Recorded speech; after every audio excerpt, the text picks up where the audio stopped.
ব্রজবাবু কলকাতার এক নামকরা চিকিৎসক। শহরে তার সুনাম ও প্রসার এতটাই যে সকাল থেকে রাত অবধি রোগীদের ভিড়ে তার চেম্বার সবসময় গম গম গম করত। কিন্তু সেই ব্যস্ত মানুষটি একদিন হঠাৎ ফুলিয়া গ্রামের উদ্দেশ্যে রওনা দিলেন। ফুলিয়া তাদের পৈতৃক গ্রাম। বহু বছর আগে তার বাবা গ্রাম ছেড়ে কলকাতায় চলে এসেছিলেন। ব্রজবাবুও কখনো আসেননি সেখানে। হঠাৎ কি এমন দরকার পড়ল যে এত বছর পর তাকে এই অজ পাড়াগায়ে আসতে হলো, তখনও কেউ জানত না। সেদিন ট্রেন দেরি করে ফুলিয়ার কাছাকাছি বুরুন্ডি স্টেশনে পৌঁছালো রাত 12:10। বর্ষার রাত, আকাশে বিদ্যুৎ চমকাচ্ছে, বাতাসে ভেজা মাটির গন্ধ আর দুর্যোগের চাপা অস্বস্তি। চারদিক ঘুটঘুটে অন্ধকার, স্টেশন প্রায় জনশূন্য। তাকে নিয়ে যাওয়ার কথা ছিল এক লোকের, কিন্তু কেউ এলো না। অগত্যা সুটকেস হাতে তিনি স্টেশনের বাইরে দাঁড়ালেন। ঠিক তখনই অন্ধকার চিরে একটা জীর্ণ সাদা অ্যাম্বাসাডর গাড়ি ধীরে ধীরে এসে তার সামনে থামল। গাড়িটার হেডলাইটের আলো কুয়াশা আর বৃষ্টির ফোঁটার মধ্যে অদ্ভুতভাবে কাঁপছিল। ড্রাইভারের আসনে বসেছিল এক মাঝবয়সী লোক। মুখটা ঠিক স্পষ্ট বোঝা যাচ্ছিল না। ব্রজবাবু একটু ইতস্তত করে জিজ্ঞেস করলেন, ফুলিয়া গ্রামে যাবেন? লোকটা কয়েক সেকেন্ড চুপ করে থেকে ধীরে মাথা নাড়ল। উঠে পড়ুন। ব্রজবাবু আর কিছু না ভেবে উঠে বসলেন। আর বৃষ্টিটাও আবার ঝমঝম করে নেমেছে, অকারণ ভেজার কোনো মানে হয় না। গাড়ির ভিতরে ঢুকতেই তার কেমন যেন অস্বস্তি হতে লাগলো। ভেতরটা অস্বাভাবিক ঠান্ডা, বাতাসে একটা স্যাঁতস্যাঁতে পুরনো গন্ধ, যেন বহুদিন বন্ধ থাকা কোনো ঘরের গন্ধ। অ্যাম্বাসাডর গাড়িটা ধীরে ধীরে স্টেশন ছেড়ে গ্রামের অন্ধকার রাস্তার দিকে এগোতে শুরু করল। কিছুক্ষণ নীরব থাকার পর ড্রাইভার হঠাৎ জিজ্ঞেস করল, এই গ্রামে তো আপনাকে আগে কখনো দেখিনি, কোনো বিশেষ কাজে এসেছেন? ব্রজবাবু একটু চুপ করে থেকে বললেন, আমার বাবা একসময় এই গ্রামেই থাকতেন। আমার জন্মের আগেই কলকাতায় চলে যান। কয়েকদিন আগে বাবা মারা গেছেন। মৃত্যুর আগে তিনি আমাকে একটা দায়িত্ব দিয়ে গেছেন। ড্রাইভার চুপচাপ শুনছিল। ব্রজবাবু আবার বললেন, বাবার এক বন্ধু ছিলেন এখানে, সুবীর বাবু। খুব প্রয়োজনে তিনি বাবাকে কিছু টাকা ধার দিয়েছিলেন। বলেছিলেন, ফিরিয়ে দিতেই হবে এমন নয়, কিন্তু যদি কোনোদিন সামর্থ্য হয় তখন দিস। বাবা সেই টাকা শোধ করতে পারেননি, তাই বাবার শেষ ইচ্ছা পূরণ করতেই আমি এসেছি। কিছুক্ষণ পর ড্রাইভার ধীর গলায় বলল, ফুলিয়ার সুবীর বাবু? তাকে আর পাবেন না বাবু। ব্রজবাবু চমকে উঠলেন। মানে? লোকটা বলল, তিনি কয়েকদিন আগে মারা গেছেন। না, মারা গেছেন বলা ভুল হবে, তাকে খুন করা হয়েছে। ব্রজবাবুর বুকের ভেতরটা ধক করে উঠল। আপনি এসব জানলেন কি করে? ড্রাইভার সঙ্গে সঙ্গে উত্তর দিল না। গাড়িটা তখন অস্বাভাবিক গতিতে কাঁচা রাস্তা পেরিয়ে ছুটে চলেছে। বাইরে ঝড়, বৃষ্টি, কাদা, কিছুই যেন তাকে আটকাতে পারছে না। আরও অদ্ভুত লাগছিল, সামনের ছোট্ট আয়নায় ড্রাইভারের মুখ ঠিকমতো দেখা যাচ্ছিল না।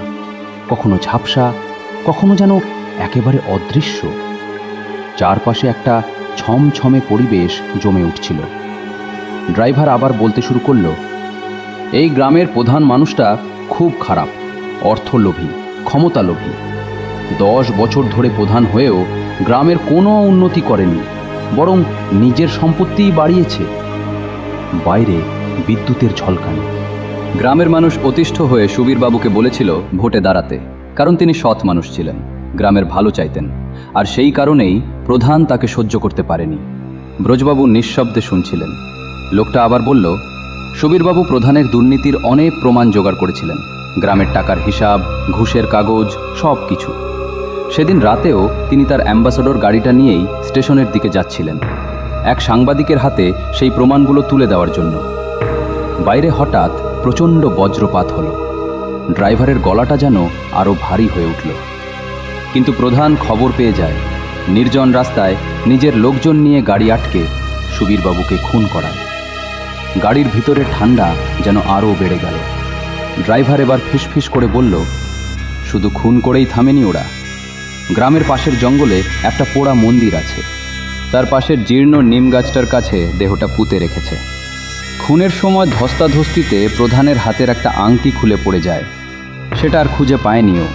আংটিটা এখনও ওই কঙ্কালের কাছেই আছে। তারপর খুব ধীরে বলল, ওটা পেলেই পুলিশ সব বুঝে যাবে। ব্রজবাবু কাঁপা গলায় বললেন, আপনি এত কিছু জানলেন কি করে?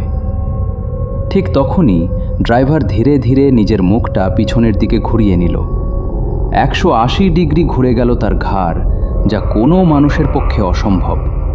আর পর মুহূর্তেই ব্রজবাবু দেখলেন সামনে কোনো মানুষের মুখ নেই। একটা ভয়ঙ্কর কঙ্কালের মুখ ফাঁকা চোখের গর্ত নিয়ে তার দিকেই তাকিয়ে আছে। কঙ্কালটা কর্কশ গলায় বলল, আমি সেই সুবীর। তারপরই ব্রজবাবু অজ্ঞান হয়ে গেলেন। জ্ঞান ফিরতেই তিনি দেখলেন তিনি একটা মাটির ঘরের ভিতরে শুয়ে আছেন। চারপাশে কয়েকজন গ্রাম্য লোক বসে আছে। একজন বললেন, আমি রামদাস, আপনাকে স্টেশন থেকে নিয়ে আসার কথা ছিল আমার, কিন্তু পথে গাড়ির চাকা পাঞ্চার হয়ে যায়। পরে খুঁজতে বেরিয়ে রাস্তার ধারে একটা বটগাছের নিচে আপনাকে অচেতন অবস্থায় পাই। ব্রজবাবুর মাথা ভার লাগছিল, কিছু মনে পড়ছে, কিছু ঝাপসা। শরীর একটু সুস্থ হতেই তিনি সুবীরবাবুর বাড়িতে গেলেন।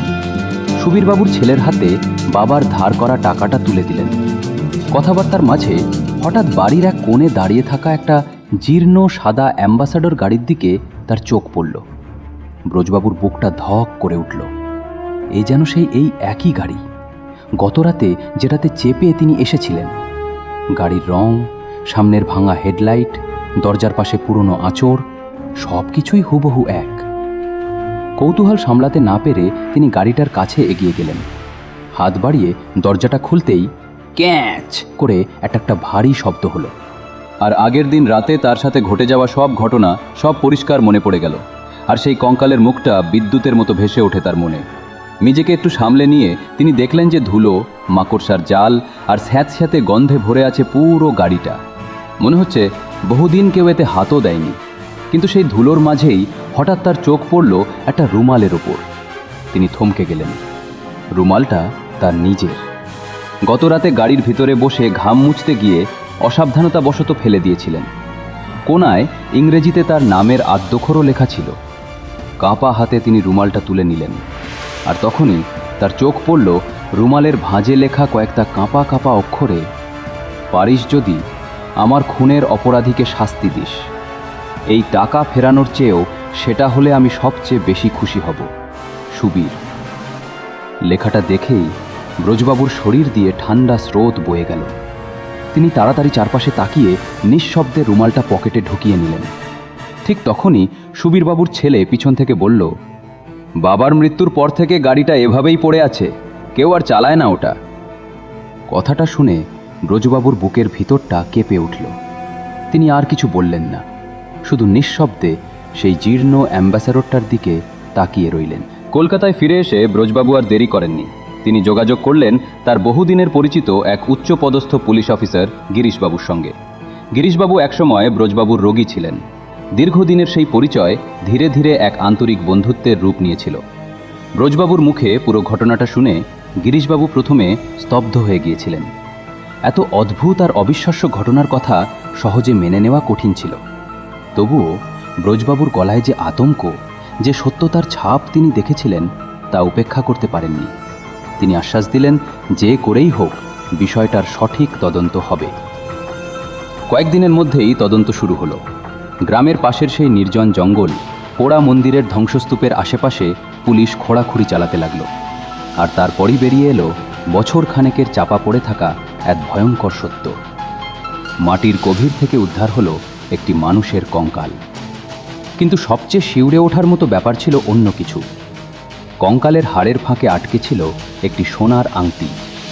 গ্রামের লোকজন সেটি দেখেই চিনে ফেলল। ওটা ছিল গ্রামের প্রধানের সেই হারিয়ে যাওয়া আংটি, যা বছর খানেক আগে রহস্যজনকভাবে উধাও হয়ে গিয়েছিল। এরপর নিয়ম মেনে ফরেন্সিক পরীক্ষা এবং ডিএনএ টেস্ট করা হলো। একের পর এক প্রমাণ প্রধানের বিরুদ্ধেই যেতে লাগলো। শেষ পর্যন্ত সত্যিটা আর চাপা রইল না। পুলিশের জেরার মুখে এবং পরে আদালতে বিচারকের সামনে প্রধান নিজের অপরাধ স্বীকার করে নিল যে লোভ আর ক্ষমতার নেশায় সে এক নিরপরাধ মানুষকে হত্যা করেছিল। অবশেষে আদালতের রায়ে তার কারাদণ্ড হলো।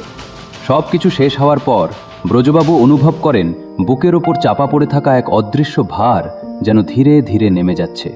এতদিন পরে হলেও তিনি তার মৃত বাবার বন্ধুর প্রতি শেষ কর্তব্য পালন করতে পেরেছেন। একজন নির্দোষ মানুষ অবশেষে ন্যায় বিচার পেল। সেই পুরনো রুমালটা আজও ব্রজবাবু খুব যত্ন করে রেখে দিয়েছেন।